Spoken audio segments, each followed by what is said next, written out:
dia, meu nome é Maria das Graças, eu sou uma cidadã do céu, nasci no estado de Minas Gerais e moro no Rio de Janeiro. Eu sou eu nasci num lar católico, meus pais eram um homem extremamente temente a Deus e ele me ensinou essa dependência de Deus para todas as coisas na minha vida. Aos 17 anos de idade eu mudei para o Rio, aos 16 anos de idade eu mudei para o Rio de Janeiro para poder estudar, porque eu morava na cidade do interior de Minas. E ali no Rio, meio sem a presença do meu pai e da minha mãe, eu comecei a viver um relacionamento mais aberto com a igreja. Mais pra frente, minha irmã teve uma experiência com o evangelho e começou a investir muito na minha vida em relação a trazer para mim esse entendimento de Jesus como Senhor. E em 1998, eu me casei, mas ainda fora desse entendimento. Quando foi em 1990, eu já estava grávida do meu segundo filho, no caso uma filha, e o meu marido teve uma doença bem séria, ele teve um tumor no cérebro, e nesse processo de investigação desse tumor do cérebro, a gente descobriu que ele era soro positivo para o vírus HIV. Na época eu estava grávida, e foi um tempo bastante complicado e foi necessário nesse tempo a gente ter meio que uma imersão mesmo em Cristo, porque isso passou a ser a nossa tábua de salvação. E nesse processo foi uma coisa muito linda, porque nós dois entregamos a nossa vida para Jesus no mesmo dia, nós dois passamos pelas águas do batismo no mesmo dia e vivemos um processo. Meu marido viveu ainda 3 anos, em 1993 ele faleceu. E eu fiquei viúva com 2 filhos, um menino de 4 anos e 8 meses e uma filha de 3. Ele morreu 15 dias antes do aniversário dela de 3 anos de idade. Durante um tempo, como eu tinha apenas 31 anos de idade, eu comecei a pensar na possibilidade de me casar de novo e Deus foi trazendo algumas coisas fortes no meu coração.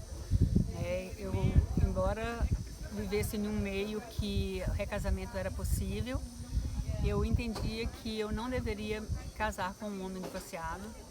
Eu entendia que para casar eu teria de casar com um homem solteiro ou viúvo.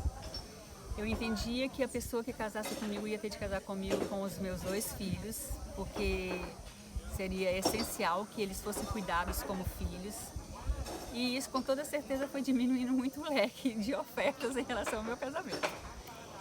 E, embora fosse muito nova, mas passaram um tempo, 5 anos mais ou menos, eu lembro que uma amiga minha se casou e ela era solteira, mais velha, e ela falou pra mim assim: Gra, faz o seguinte, entrega a sua vida para Jesus, no sentido de Jesus, seu tudo, e esse casamento, quando tiver de acontecer, ele vai acontecer, que foi o que ela tinha feito na história dela. E eu falei, excelente ideia. Eu resolvi assumir Jesus como meu esposo, porque é bíblico, ele é o esposo de todas as mulheres, mas a gente normalmente não assume isso.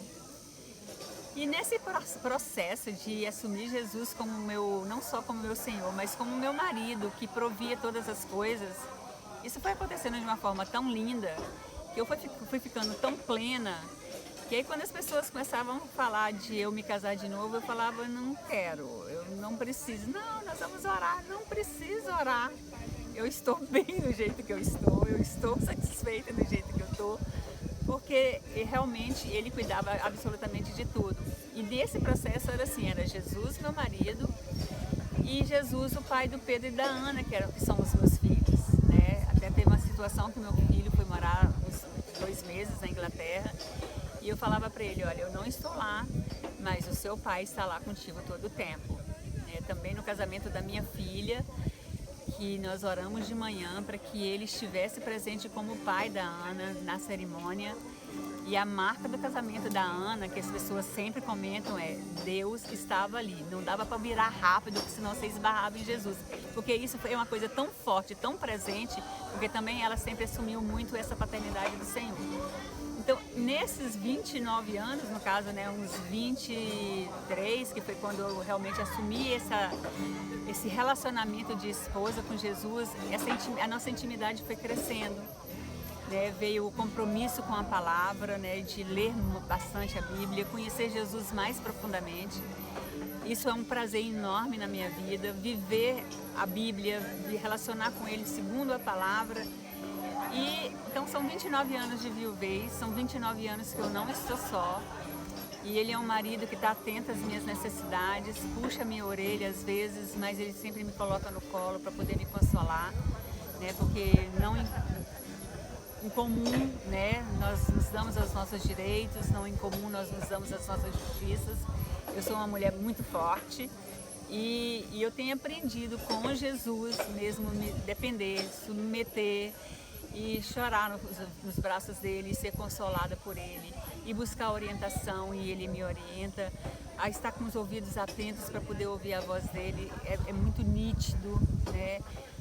A voz dele para mim, tipo, a gente está no retiro hoje, e o Espírito Santo falou para colocar uma sandália na minha mala, e eu falei, não, vai chover, não vou levar. E hoje de manhã eu estava aqui procurando a sandália, porque ele fala para mim todos os detalhes, ele cuida das nossas vidas nos detalhes.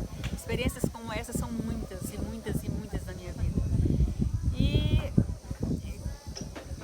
essa foi realmente a melhor escolha. E tem uma coisa assim que aconteceu quando eu era jovem, eu tive um namorado e foi um namoro meio conturbado, e eu lembro que eu passei algum tempo para poder terminar esse namoro, né? Na época eu ainda não era convertida, né? E eu sentia uma coisa muito forte no meu coração, que eu teria alguém que me amaria mais do que eu me amo.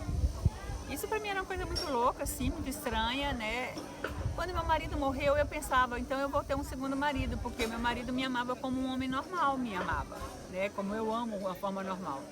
E depois, já casada com Jesus, eu descobri que sim, ele me ama mais do que eu consigo me amar. Ele é perfeito.